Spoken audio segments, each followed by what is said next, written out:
Well, first of all, the first evaluation images came in the middle of the night, but the team all came in and we gathered and we evaluated whether the camera was working well enough for us to proceed on with the alignment. And as we analyzed those first, photons, if you will, the team was pretty positive that the camera was working properly and the instrument was working properly. So we picked a star that was very bright and didn't have any stars near it that would contaminate the image.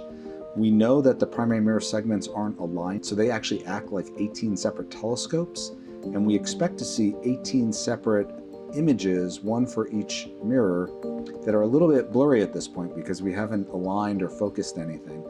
And so we pointed at a bright star and we made a mosaic. We actually took the near-infrared camera and we took images in different parts of the sky, and then we looked for the 18 spots from the 18 different telescopes, if you will. And we were very excited to find them. And the 18 spots were actually fairly close to each other. So really everything was very close to what was predicted. We've identified which of the 18 spots is which mirror. At this point, we even know which ones are from the wings. And it turns out one of the wings, you can actually see those 3 spots are a little farther over. And that's sort of what we expected. So we've identified all 18 spots, and the next step is to make an array of them. And then we're ready to start what we call global alignment, which is when each of those 18 spots will start to be aligned and focused. And that's sort of the last step before we take those 18 spots and put them on top of each other to start forming a single star going through the 18 separate telescopes. That's the work that will be starting soon.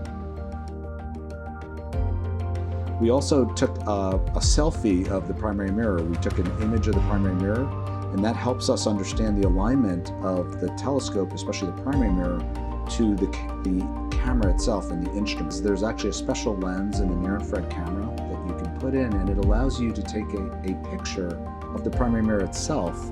And in this particular case, one of the segments is pointing at a star, so that is the segment that lights up. But you can see the outline through the shadows of all 18 segments, and you also can see the outline of what's inside of the instrument itself, and we can see how well that primary mirror in the telescope is aligned to the instrument. And that gives us some initial confidence that the alignment looks good, and that's a good starting point for doing the alignment of the telescope.